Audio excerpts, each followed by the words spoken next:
నిబద్ధత కలిగిన నాయకుడు కాబట్టి. ఎన్ని అవమానాలు చేసినా ప్రజల కొరకు తట్టుకుంటాను, నిలబడతాను, వాళ్ళ కొరకు పోరాటం చేస్తాననే ఒక మంచి ఉద్దేశం ఉన్న నాయకుడు కాబట్టి ఎక్కడా అదుపు దక్కనీలేదు, దాటనీలేదు ఎవరిని కూడా. ఊహించండి, 30,000 మంది 40,000 మంది దాడి చేస్తే 20 మంది పరిస్థితి ఏమవుతుంది? బహుశా తెలుగుదేశం నాయకులు దాడి జరగాలని కోరుకున్నారు. ఎలా ఉందంటే ఈరోజు తెలుగుదేశం పరిస్థితి, పోతే పోని మా కార్యకర్తలు 2-3 చనిపోయినా పర్లేదు, జగన్మోహన్ రెడ్డి గారి మీద బురద జల్లాలి, ఆయనకి ఏదో ఒకటి ఆపాదించాలి, ఎక్కడ ఆయన పోయి పోరాటం చేసినా ఒక కాంట్రవర్సీ సృష్టించాలి, మ్యానిపులేట్ చేయాలి, రాజకీయాల్ని ఎలాగలాగా దుమ్మెత్తిపోయాలి. సమస్యని పరిష్కరించండి. జగన్మోహన్ రెడ్డి గారు నిన్న టొబాకో రైతుల కొరకు ఒక డిమాండ్ చేశారు, కొన్ని డిమాండ్లు పెట్టారు, దాన్ని నెరవేర్చండి. ఎవరు కాదంటున్నారు? మీకేమైనా అడ్డుపడుతున్నావా? ఈరోజు రాష్ట్ర కేంద్ర ప్రభుత్వాలు మీ చెప్పు చేతుల్లో ఉన్నాయి.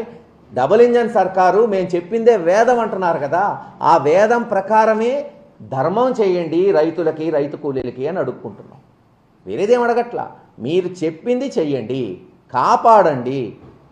కాపాడండి ఆ కాపాడండి అని అడుగుతున్న వాడిని మీరు అబాస్పాలు చేయాలి, అక్రమంగా కేసులు పెట్టాలి అంటే ఏం పర్లేదు, ఎవరు జంకరు. ప్రజాస్వామ్య పద్ధతిలోనే వైఎస్ఆర్సీపీ పార్టీ ఉద్యమాలు ఉంటాయి, డిమాండ్స్ ఉంటాయి. ప్రజలన్నీ గమనిస్తున్నారు. ఏదో ఒక 2 ఛానల్స్ అభూత కల్పన చేస్తేనో, 2 పత్రికలు అబద్ధాలు రాస్తేనో అబద్ధాలు నిజమైపో. ఈరోజు ప్రజలకి నిజాలేంటో తెలుసు. జగన్మోహన్ రెడ్డి గారు ఎందుకు వచ్చాడో తెలుసు, దర్శికి ఎవరి కోసం వచ్చాడో, ఏ తరుణంలో వచ్చాడు. ఇప్పుడు ఏం ఎలక్షన్స్ లేకపోయినా కేవలం రైతులకి న్యాయం చెయ్యాలి. ఎవరైనా కానీ ఆ రైతుల్లో వైఎస్ఆర్ ఉంటారు, తెలుగుదేశం ఉంటారు, కమ్యూనిస్టులు ఉంటారు, జనసేన ఉంటారు, బీజేపీ ఉంటారు, కాంగ్రెస్ ఉంటారు. ఆయనేమో పార్టీ వాళ్ళకి డిమాండ్ చేయట్లా. రైతులు పక్షపాతిగా న్యాయం జరిగితే రైతు కూలీలకు కూడా న్యాయం జరుగుతుందని పోరాటం చేస్తున్నాడు. ఇవన్నీ చేయకుండా కేవలం ఒక 30 మందో 20 మందినో పెట్టుకోవటం, రాళ్ళు ఇసిరీయటం, టెన్షన్ తీసుకురావటం, వాళ్ళ ప్రాణాన్ని పణంగా పెడుతున్నారు. ఇది ఎక్కడ విడ్డూరమో నేను చూడలా. నమ్ముకున్న కార్యకర్తల్ని బలిపశువులు చేసి ఈరోజు రాజకీయం చేయాలని చూస్తుంది తెలుగుదేశం పార్టీ. ఇది ఎంతవరకు సమంజసమో ప్రజల్ని ఈరోజు మేము అడుగుతున్నాం. ఎందుకంటే అధికార పక్షాన్ని డిమాండ్ చేసినా, ఒకప్పుడు ధర్నాలు చేసినా, రోడ్డు మీదకి వచ్చిన చలనం ఉండేది. ఒక డిఎస్పీనో సిఐఓ తప్పు చేస్తే ఒక స్టేట్మెంట్ ఇచ్చినా, ఒక ధర్నా చేసినా అతని మీద ఒక ఎంక్వైరీ చేసి, అది గవర్నమెంట్స్ అంటే.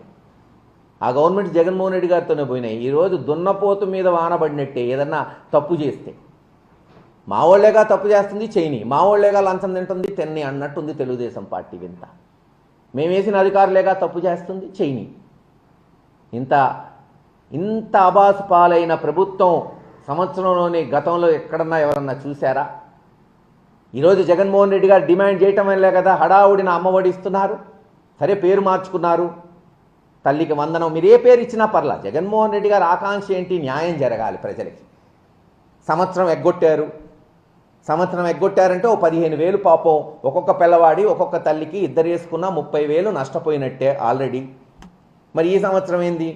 87 లక్షల మంది పిల్లలుంటే మీరు 67 లక్షల మందికి ఇస్తారంట. అంటే దాదాపు 20-25% మందికి కోత పెట్టారు.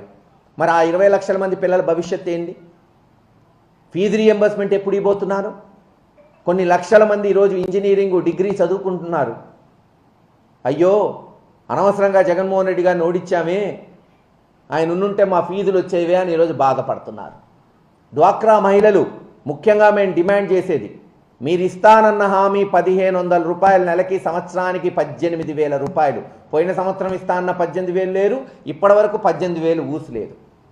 డ్వాక్రా మహిళలు తీవ్రమైన సంక్షోభంలో ఉంది. ఈరోజు ఒక్కొక్క డ్వాక్రా సంఘం 10 మంది ఉంటారు. 15-20 లక్షల లోన్స్ తీసుకున్నారు ఎలక్షన్ ముందు.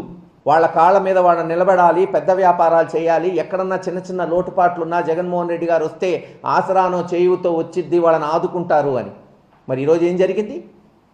15-20 లక్షల లోన్స్ తీసుకుంటే బ్యాంకులు వాళ్ళకి నోటీసులు ఇస్తూ ఎన్పిఏలు అవుతుంటే, మీరు ఇస్తానన్న 18,000 ఇచ్చుంటే కనీసం ఇంట్రెస్ట్ కన్నా పనికొచ్చేది. ఈరోజు వాళ్ళు ఆందోళన చెందుతున్నారు. చంద్రబాబు నాయుడు గారు చెప్తారు కదా, నేనే డ్వాక్రాను కనిపెట్టాను. మీరు కనిపెట్టారో లేదో తెలియదు కానీ, ఎందుకంటే ఇది పివి నరసింహరావు గారి టైంలో ఊతం వచ్చింది. కానీ మీరు మటుకు డ్వాక్రా సంఘాలని మూసేసే స్థితికి తీసుకురాబోతున్నారు ఈ ప్రభుత్వంలో. వాళ్ళు రోడ్డు మీదకి రాబోతున్నారు అప్పులు కట్టలేక. మరి ఏం చేయబోతున్నారు దీని మీద? మేము అందుకే డిమాండ్ చేస్తున్నాం, తక్షణమే మీరిచ్చిన మాట, మేమే వేరేది అడగట్లా, ఎక్కువ అడగట్లా, మీరిస్తానన్న 18,000 రూపాయలు సంవత్సరానికి మహిళలకి ఇవ్వండి, వెంటనే ఆదుకోండి. యువతకి ఇస్తానన్న నిరుద్యోగ భృతి ఇవ్వండి. మేము కోరుకునేది ఈ రెండు తక్షణమే అమలు చేయాలి.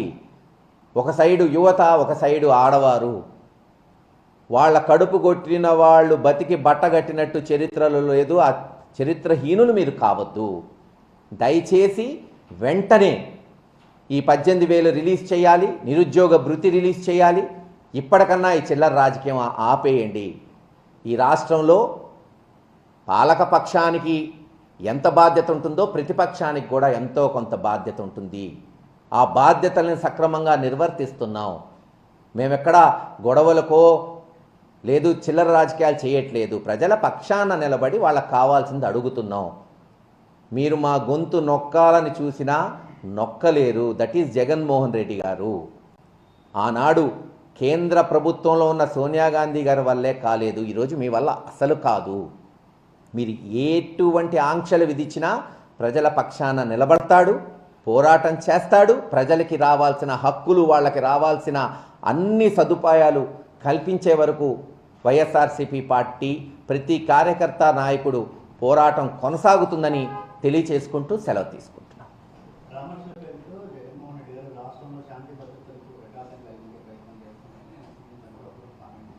చెప్పండి, శాంతి భద్రతలకి ఎలా విఘాతం? నిన్న దర్శే తీసుకున్నాం. దర్శిలో ఆయన వస్తున్నాడని కొన్ని వేల మంది రైతులు వచ్చారు. దేనికి వచ్చారు?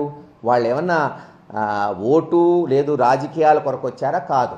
మాకు రావాల్సిన గిట్టుబాటు ధర వస్తుంది అని వచ్చారు, అడగడానికి వచ్చారు. అడగడానికి వచ్చినోడు తప్పేం చేశాడు చెప్పండి? అడిగారు, పోనీ వదిలే, నువ్వు ఇస్తావా లేదా అది తెలుగుదేశం వాళ్ళ విచక్షణకే వదిలేద్దాం.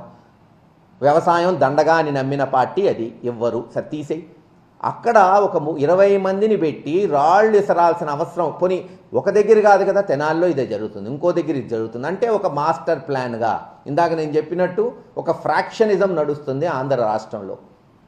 ఫ్రాక్షనిస్ట్ ఆలోచనతో అవతల ప్రతిపక్షాన్ని అనగదొక్కాలి, ఆధిపత్య పోరు చేయించాలి, అక్రమంగా కేసులు పెట్టాలి. పెడితే వీళ్ళు బయటకు రారు, అడగరు, ప్రజల పక్షాన నిలబడరు. మేమెటు ఇచ్చేది ఇవ్వం.